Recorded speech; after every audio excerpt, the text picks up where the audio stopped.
Bueno, yo soy la doctora Amaya Belanger Quintana y soy la coordinadora de la Unidad de Enfermedades Metabólicas del Hospital Ramón y Cajal. Soy pediatra y llevo dedicándome a este tipo de enfermedades desde hace más de 15 años. Y de lo que os voy a hablar hoy es de las aminoacidopatías. Las aminoacidopatías son una serie de enfermedades producidas por un defecto en el metabolismo de alguno de los aminoácidos. Cualquiera de los aminoácidos puede tener un problema en su metabolismo y dar lugar a enfermedades, pero solo unos pocos se ven con relativa frecuencia. Hay que tener en cuenta que todas estas enfermedades están catalogadas como enfermedades raras o poco frecuentes, es decir, se producen en menos de 1 de cada 5.000 habitantes. Dicho esto, la enfermedad más frecuente de todas, que es la fenilcetonuria, solo se produce en España en 1 de cada 10.000 pacientes y las demás son todavía mucho menos frecuentes.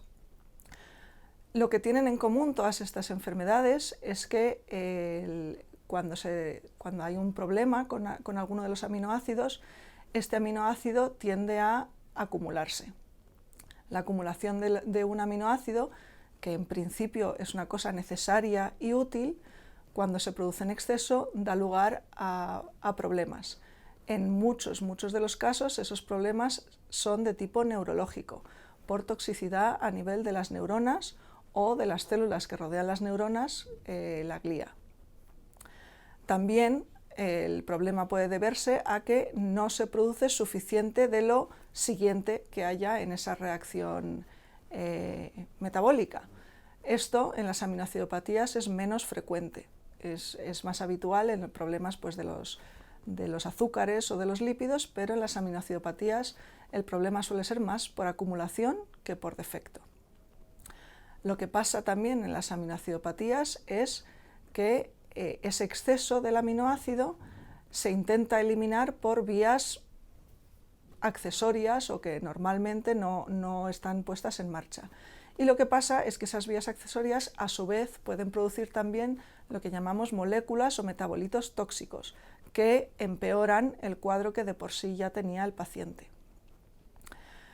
La mayoría de estas enfermedades se producen por alteraciones en la genética, por mutaciones en aquellas enzimas necesarias para el metabolismo de estos aminoácidos.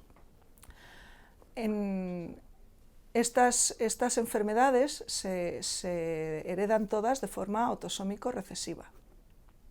En algunas ocasiones el problema no está directamente en el enzima, sino en lo que llamamos los cofactores. Los cofactores son unas moléculas que el enzima necesita para ponerse en marcha o funcionar a pleno rendimiento. Cuando alguno de estos cofactores no se toma, no se ingiere o no se produce de forma adecuada, a fin de cuentas el enzima tampoco funciona como debería y da lugar a una enfermedad muy parecida a la que se produciría por el motivo genético original. Con lo cual, cuando hacemos el diagnóstico de estos pacientes, hay que diferenciar si se debe a un problema primario genético en ese enzima o a un defecto en el cofactor.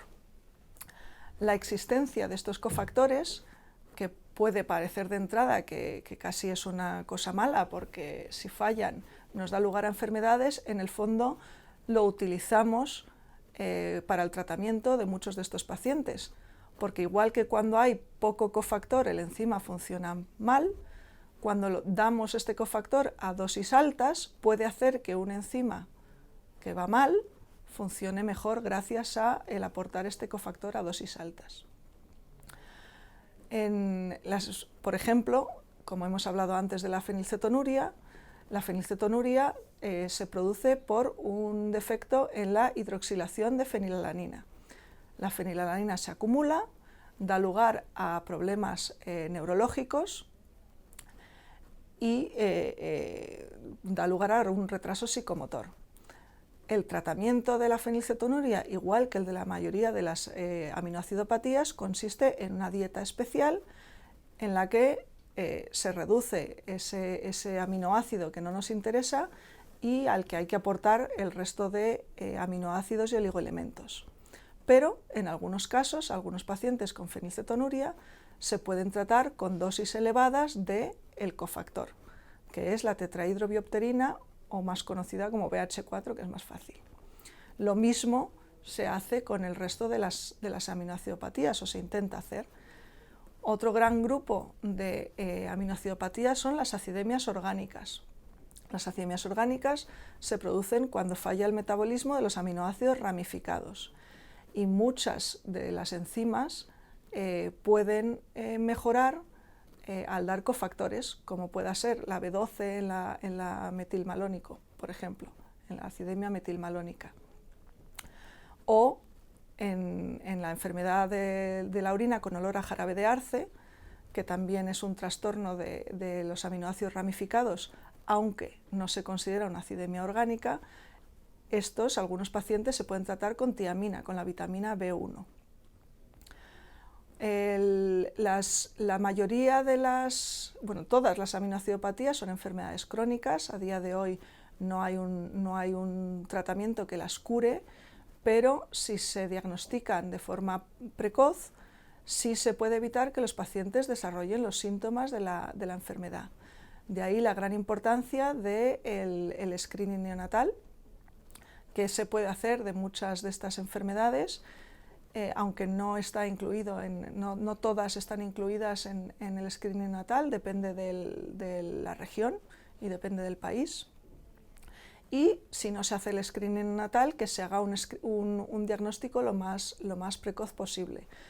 Cuanto antes sea el diagnóstico, menos secuelas van a tener los pacientes.